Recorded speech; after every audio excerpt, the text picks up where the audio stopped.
A lot of people see elections as just a horse race. Who's ahead? Who's behind? But that's not it at all.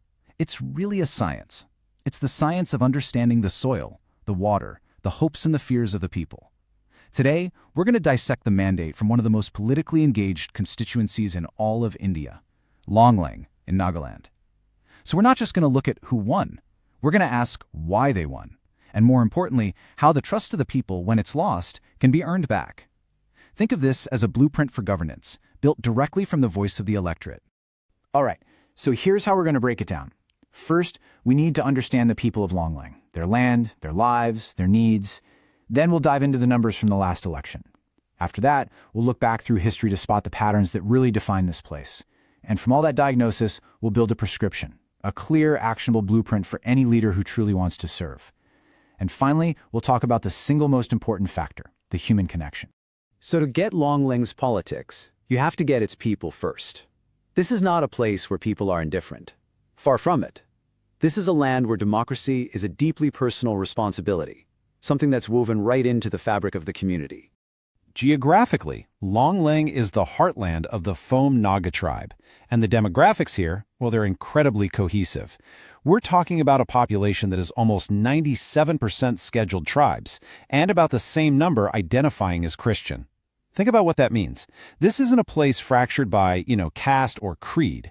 It's a community with a shared identity, shared values, and because of that, shared challenges. And that cohesion creates this incredibly powerful political dynamic where a collective voice can rise up with absolute clarity. And this number, wow, this number says it all. In the 2023 Assembly election, more than 95% of registered voters turned out. Just think about that for a second. That is an extraordinary figure. It's a signal, clear as day. The people of Longleng are paying attention. They're listening, and they are demanding to be heard. This isn't just a casual trip to the polling booth. It's a powerful declaration of their hopes for the future. So what's driving all this? What's behind that incredible turnout? Well, it comes down to the basics, the absolute fundamentals of a life with dignity. Roads that are actually roads, not just mud tracks. Jobs for the young people so they don't have to pack up and leave their families. Real support for the farmers. And things we often take for granted. Reliable electricity, clean water, and a district hospital that actually has enough doctors.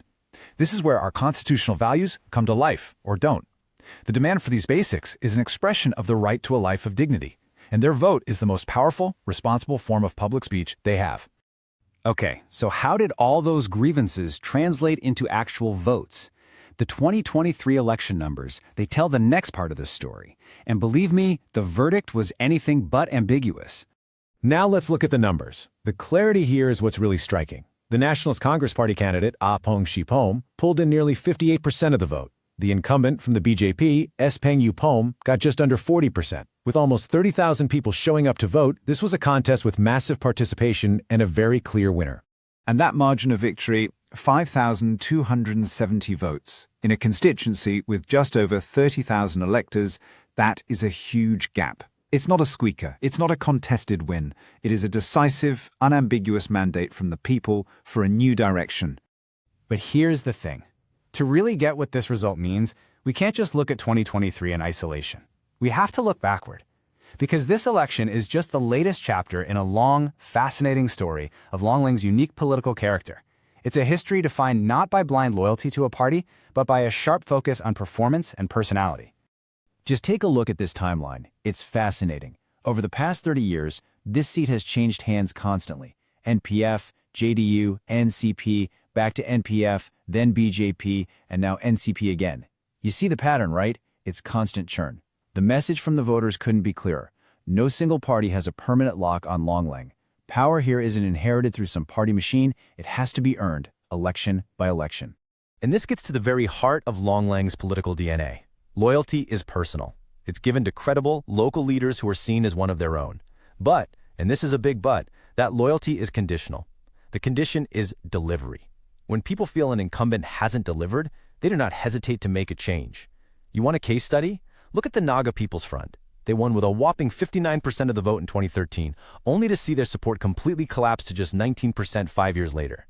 That's what happens when people feel their trust was misplaced. Of course, electoral math always matters. And this is a classic example. Back in 2018, the anti-incumbency sentiment was there. but the vote was split among several challengers. That fragmentation allowed the BJP to slip through with just 42%. Fast forward to 2023, and it's a completely different story. The opposition forces, they learned their lesson. They consolidated their strength behind one single, unified candidate. That strategic unity was absolutely critical. Okay, so we've diagnosed the past and the present. Now let's pivot to the future. If you're a challenging party, one that's lost that trust, how do you even begin the work of earning it back? What's the blueprint for a comeback? Well, it all starts with a brutally honest look at the reality on the ground. Let's put ourselves in the shoes of a challenger, say a party like the NPF. What are they working with? Well, they have strengths for sure. Deep roots in the community, a legacy brand people recognize. But the weaknesses are just as real. A leadership vacuum on the ground, a party organization that's gotten weak. The biggest opportunity? It lies in those very same grievances we talked about, the real, tangible anger over poor services. And the threat, of course, is a powerful, unified, and well-funded incumbent alliance. That's the chessboard. So how do you navigate that chessboard? You need a solid, comprehensive strategy. We like to call this the Chattarmukha Doctrine. Chattarmukha meaning four-faced. It means you have to master 4 different aspects of a campaign at the same time. First, the electoral phase, building real coalitions with community leaders, church elders, youth groups. Second, the organizational phase, patiently rebuilding the party, brick by brick from the village level. Third, the narrative phase, telling a simple, authentic story that connects with people. And fourth, the resource phase, planning and funding a modern campaign with real discipline. You neglect any one of these and the whole thing falls apart. Let's zoom in on that third piece for a second, the narrative. A winning story doesn't have to be complicated. In fact, it shouldn't be. A simple message like, "We are from Longleng, for Longleng," that's powerful. It's powerful because it's authentic. It puts local identity, local pride, and local problems right at the center of everything. It's a promise that the focus is going to stay right here, on this community, not on some distant political capital. But a blueprint is just paper. A strategy is just words on a slide. To make any of this real, you need the most critical ingredient of all, the human element. You need the right candidate connected to the right cause. So what kind of person can actually pull this off? Who's the ideal candidate? We call this archetype the village advocate. This is someone probably in their late 40s to late 50s who is deeply respected within the foam community. A person whose track record isn't in politics, but in service, a former teacher maybe, or a community organizer. Their single greatest asset is a reputation for integrity. This has to be a leader who respects the people, who understands that their data, their identity is their own, and that public service requires earning consent, not just demanding votes. They need to connect that cultural pride to a very practical plan for roads, jobs, and healthcare. And this really is the bottom line. The entire strategy, the alliances, the organization, the story, the candidate, it must all point to one thing: a credible, believable plan for governance. See, the goal isn't just to win an election. The goal is to solve the very problems that brought 95% of the people out to vote in the first place. The campaign itself has to be the proof that you understand their pain and you have a real, workable plan to fix it. So we're left with this question. Longleng teaches all of us a powerful lesson. In a community this engaged, where voting is almost a universal act, an election stops being a simple contest between party flags. It becomes a direct, a personal, and a powerful referendum on performance. The people of Longleng have shown, time and again, that their loyalty isn't to a party, it's to their own future. And they will give their mandate to the leader who proves they are the most capable of building it. If you want to become a people-centric leader and uplift your constituency, get in touch with blueprintstrategies.ai at mgr@blueprintstrategies.ai or call 080-4204-1602. Purpose beyond politics.